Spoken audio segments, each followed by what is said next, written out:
Husband's plan to run away on a private jet during a hurricane uncovered by his wife, and I'm going to say this the way it actually poured out of my mouth when I first put the pieces together because there wasn't a better way to say it. I'm 36, my name's Safia, and I'm an operations planner for the city's emergency management office, which is a mouthful that boils down to this. On the worst days we have, I'm the one with a dry erase marker turning chaos into arrows. I write evacuation.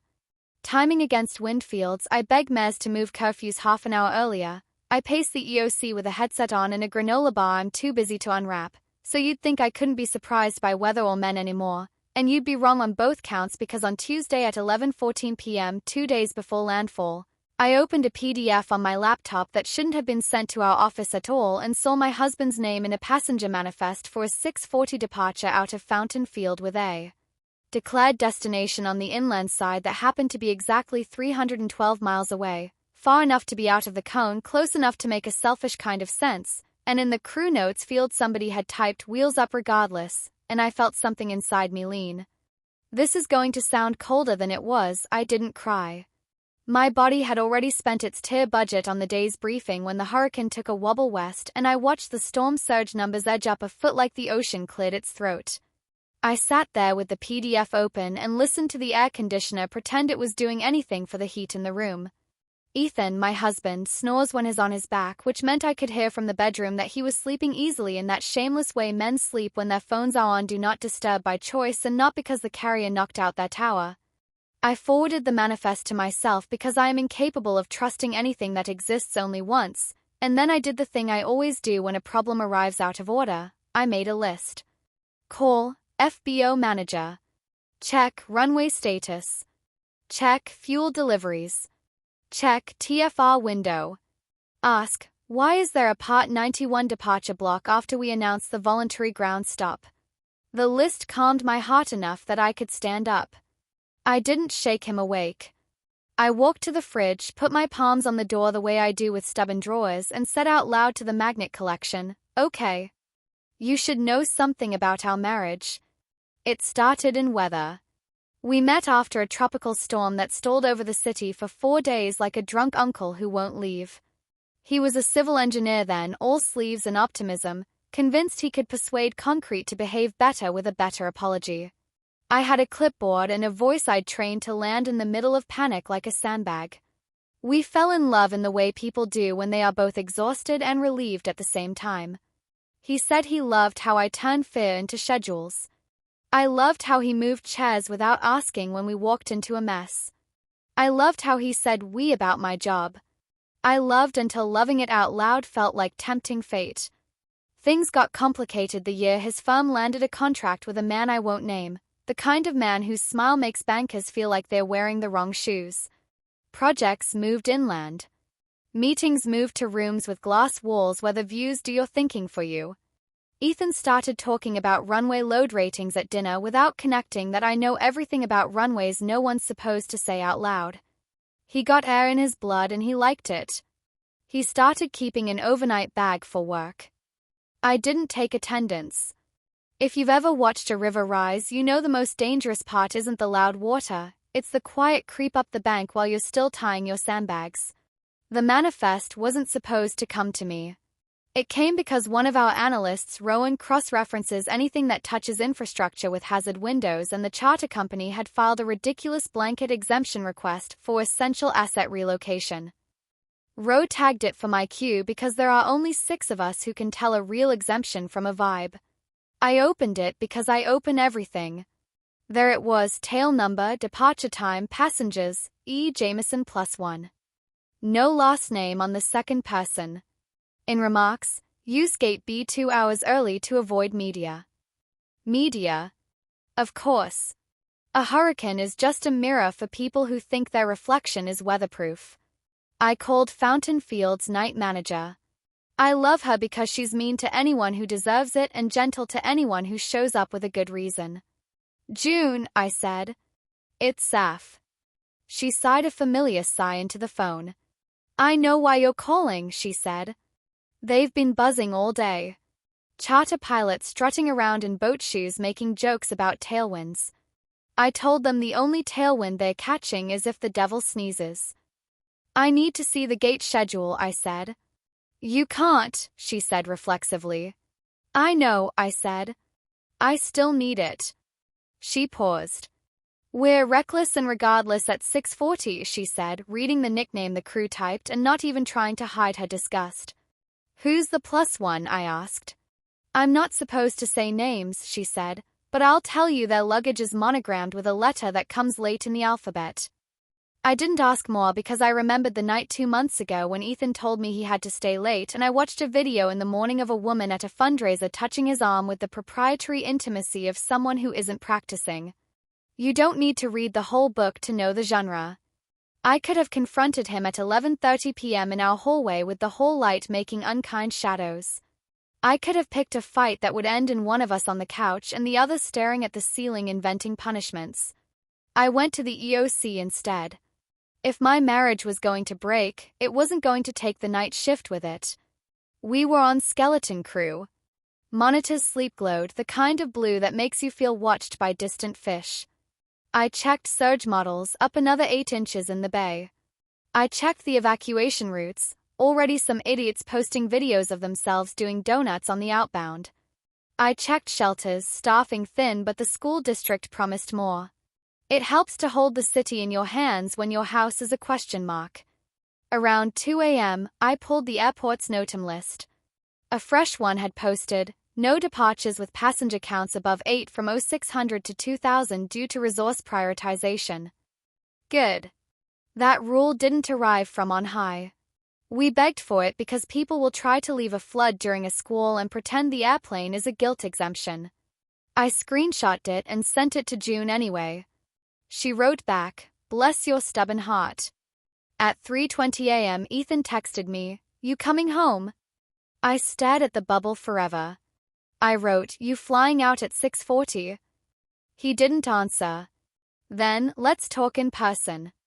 The coward's gramophone. "Now," I wrote. "At the field." If he was going to run, he could look at the runway he was using to do it. He beat me there because he could speed and I wouldn't. He was at the fence wearing a jacket that tries to pretend it has ethics because it cost more than a mortgage payment. He had that scared but certain posture I've seen on men who are about to tell you the thing they think breaks you gently. "Saf," he said. "You can't be here." "The sign says authorized personnel only," I said. "That's me." I didn't make it easy for him. I didn't make it harder either. "Is she coming?" I asked. He glanced toward the FBO lounge where curtains shielded the right amount of glass. "Yes," he said without flinching. He tried to put his hands in his pockets like a person with a habit. "The city is going to flood," I said, as if he needed my job translated. "You're leaving me to push cars uphill alone." "I'm not leaving you," he said. "I'm leaving a grid." He did not realize how much that sentence told me about him. "Tell me the plan," I said, because I wanted it clean. "We go inland to Holcomb. 24 hours. Back once the cone shifts." It wouldn't. He knew that. He said it anyway. "You're taking care of your assets," I said, quoting the manifest. "And she's an asset." He winced. "She has a medical condition," he said, sudden, desperate. "She doesn't do well with stress." "It's better if," I lifted my hand and he stopped because at least he knows that part of me, the part that can stop meetings with a centimeter of palm. June walked up behind me and saved us from the worst version of ourselves. "City just posted the NO," she said. "No non-essential departures." I showed them your pretty little note. "If you want to argue, bring the FAA and an umbrella."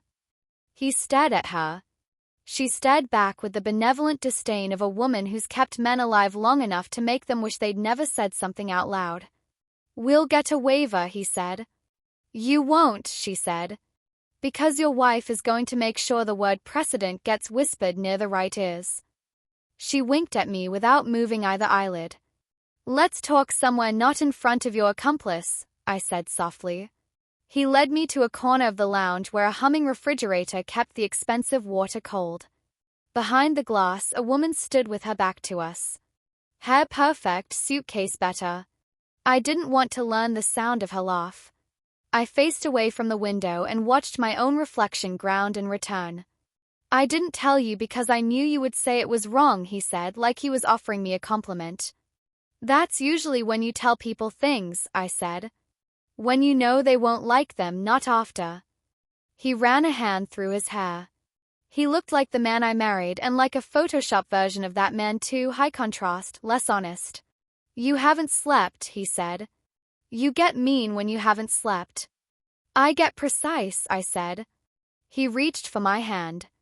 I let him touch 2 of my fingers because I was not going to pretend away a decade of habit with one angry morning. Come with me, he said. 36 hours. Then back. We'll help when we can. But you don't have to be the whole city's spine. For a second, something in me wanted it. The way floors want to sag when too many people dance.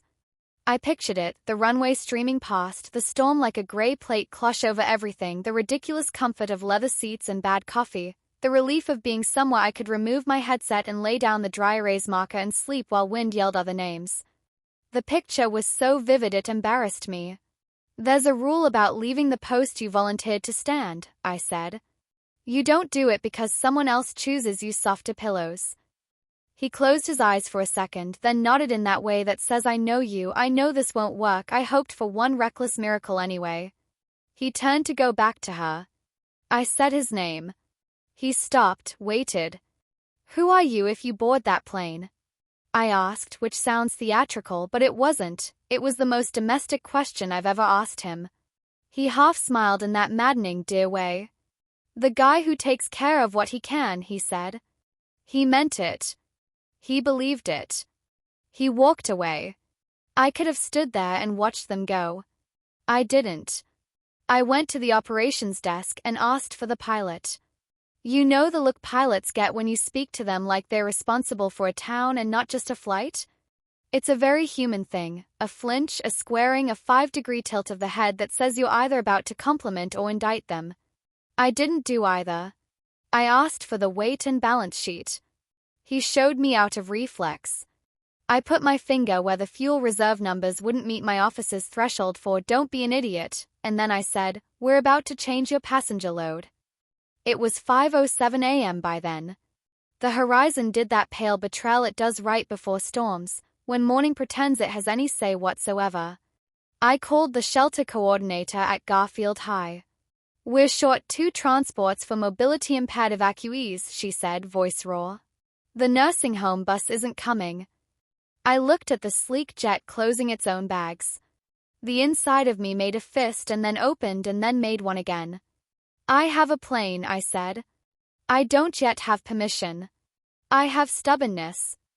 June stared at me. Do not get me fired, she said. I said, help me get me fired correctly. Here's the thing about power, it loves ritual. It loves signatures. It loves forms. It also loves the person who knows which form means more than the others. I called the state desk lead. I called the FAA storm coordinator whose kid I once helped get a summer internship. I called the mayor's chief of staff, who knows exactly what kind of chair I shove under a door when I don't want it to blow open. I said medical evac. I said non-ambulatory. I said catheters, which is a word that opens more doors than justice. I said, we have a unique asset on the field and a window narrower than your email chain. By 5:29, I had a waiver that wasn't for assets in the rich man's sense. It was for assets in the city's sense, people who would not survive the surge if we left them to the algebra of trucks and luck. I printed it and brought it to the pilot. He read it. He swallowed. He is not paid to be a hero. He said, who's coming? I said, a dozen from Garfield, 2 caregivers, oxygen tanks, meds, 3 wheelchairs. He said, that's not what we, and I said, it is now. Ethan watched from behind the glass as the jet he'd procured for escape turned into something else. The woman at his side had that alert, offended look money gets when it realizes it isn't the weather. He came out to the tarmac because he is not a coward about motion.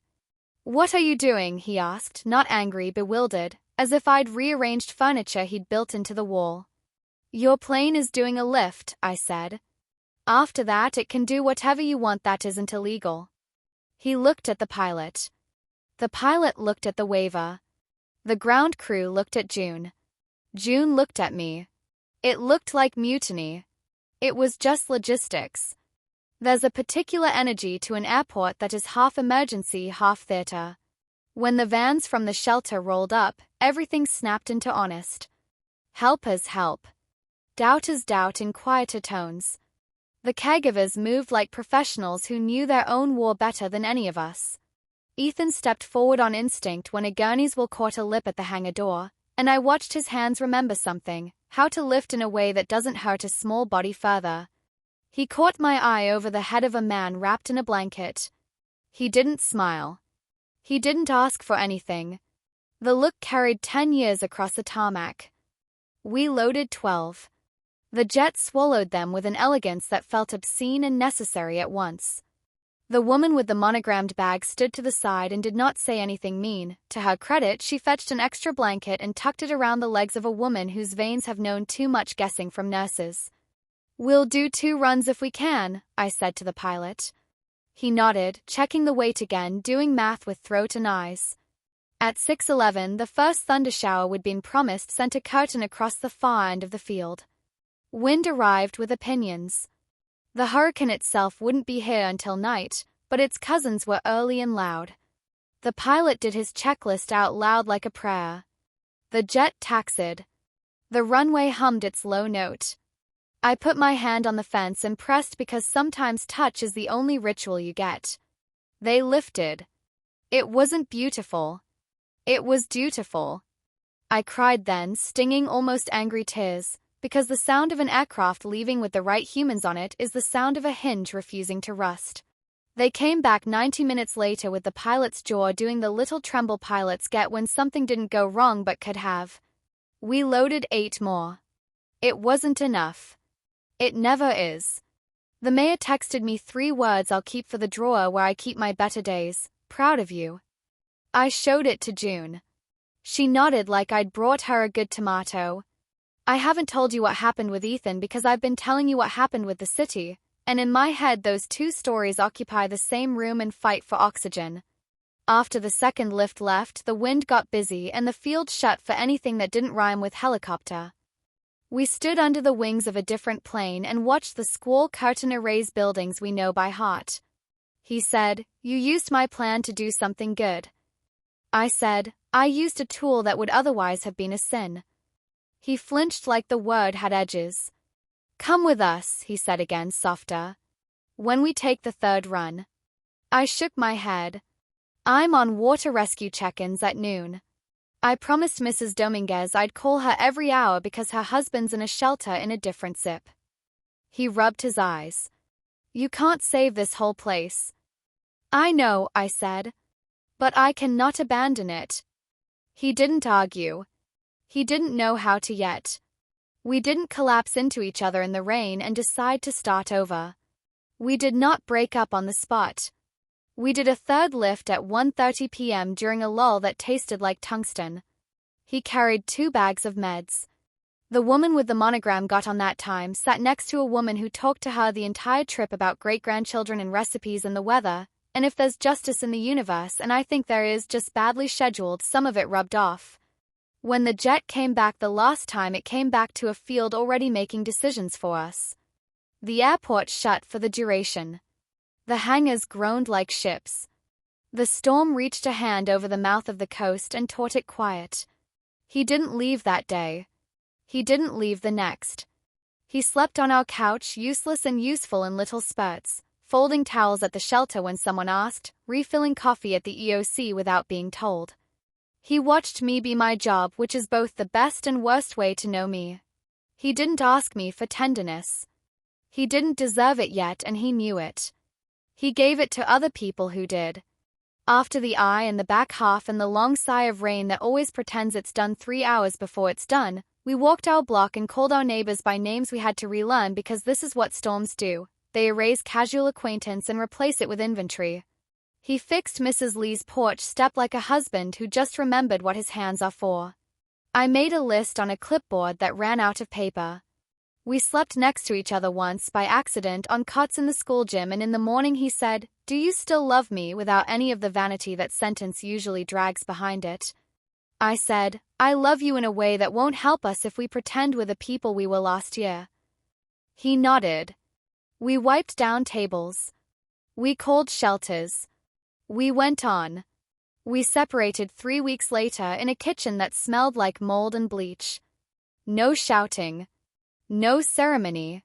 He moved into a rental near his new job 2 hours inland. He texts me photos of culverts done right and baby oaks bending correctly in wind.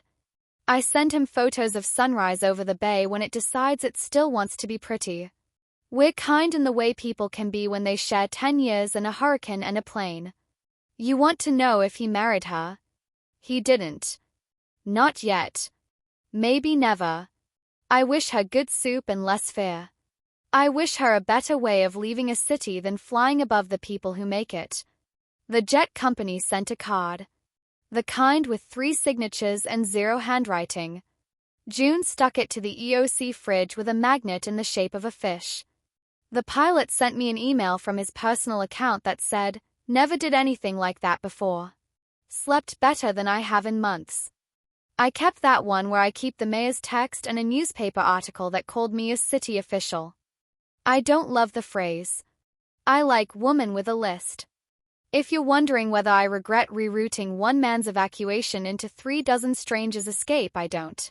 I think about it when I can't sleep, when the rain makes that thin sound on the gutter that's more memory than weather.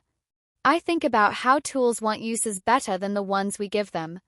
I think about the way the jet store looked, tall and ridiculous and good, when the chairlift clicked into place and the first passenger rolled into a space designed for champagne and first kisses and instead accommodated an oxygen tank and a woman who knows her blood pressure numbers by heart.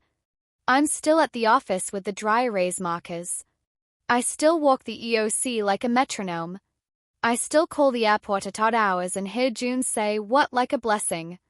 I still keep a granola bar in my pocket and don't eat it for 12 hours and then eat 3. I wear a pendant now that's a little airplane, a tacky cheap thing from a gift shop, because it makes me smile and because I like remembering that a thing built for one story can be forced to tell a better one.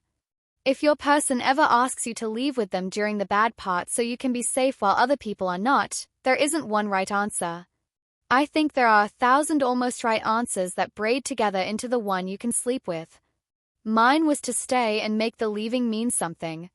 His was to try to love me by convincing me not to be me. We both failed and succeeded in different proportions. We're both still walking the city, just on different days. Sometimes late, when the power hum returns and the streetlights remember their names, I drive out to Fountain Field and sit by the fence where the grass is permanently flattened by conclusions. The runway is a vast black certainty. The wind always wants something. Planes come and go with their private causes and public physics. I put my hand on the chain link because I'm sentimental and superstitious, and that's a good combination for someone in my job. I say a name, a dozen names for the people we got out and the people we didn't. I say my own name sometimes because it still surprises me that I made the choice I did and then had to make it again the next day and the next. And then I go home and the kettle boils and the city breathes in its sleep and I write new arrows on clean whiteboards and I try not to become so good at crisis that I forget how to dance when the yard is dry, and I text June dumb memes about pilots, and I go to bed knowing the only honest weather prediction is "we'll see," and I wake up ready to do the part where we don't leave each other behind, even when the sky has other opinions.